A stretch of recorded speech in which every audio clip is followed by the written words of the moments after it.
right, so we are now going to cover continuing education, miscellaneous, and benefits. That's where we are in this section, the last three. So let's talk about education, section E. So the purpose of having a section for continuing education is to verify and document employees' knowledge, skills, and ability.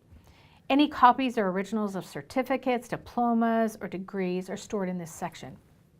Also, if a specific educational requirement is required in order to perform the position, it must be documented. So if they need a driver's license, for example, in order to do their jobs, you'd want to have that in this section. And you want to make sure that it's maintained throughout their employment. It's recommended to keep and I wrote spreadsheet down, but I crossed it out because I don't think it's recommended to have a spreadsheet. It's recommended to have a system where you keep really good track of certificates that they need that might expire over time. If spreadsheet's all you got, that's great. Ideally, again, you're looking for some sort of an online system to make sure that you don't forget that maybe a driver's license is expired. I was talking to somebody the other day who had a person that was in a role, had been in the role about 5 years and needed an active driver's license and actually didn't have one the entire time. So you want to make sure that you know what it is you need to collect, you collect it, and you need to make sure you check back in to ensure that something hasn't expired that shouldn't. Some examples would be university degrees, vocational diplomas, college certificates, journeyman tickets, first aid certificates, CPR certifications, and like I said, driver's licenses.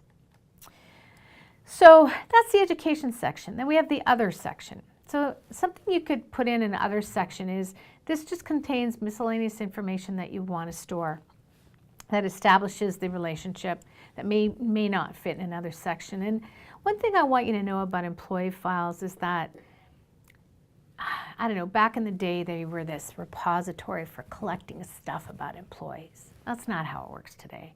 Don't have anything in here that an employee doesn't know about, that they don't already know is in there, and only keep stuff that you need to keep. So for example, if an employee were to leave, we strongly encourage doing exit interviews. So if you completed an exit interview, section F, the other section, would be a great place to store that. One of the things we recommend though is that you make it a qualitative exit interview. So make sure their direct supervisor's not doing the interview, because that's not ideal.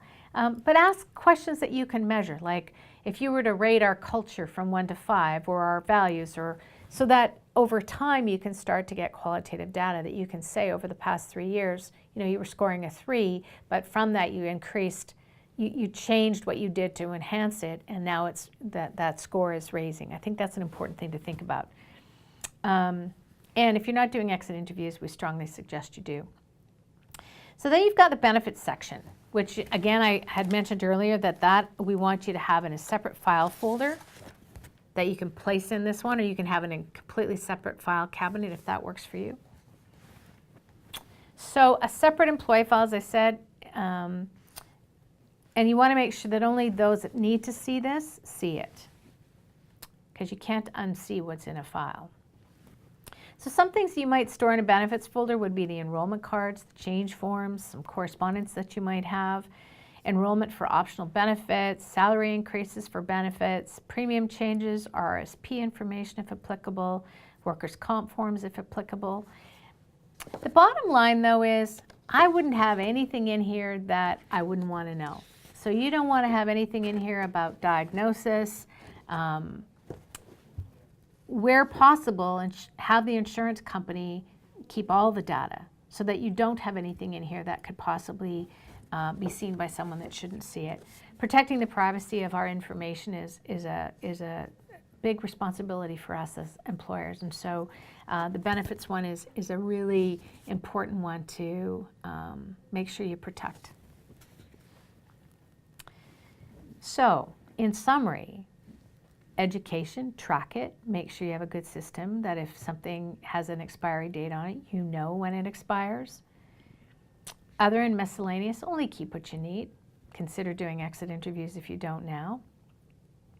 And I know sometimes if you do an exit interview, employees aren't always as friendly in the way that they deliver information because they might be leaving unhappily, but there's truth in there. So take a minute to hear what it is they're trying to tell you.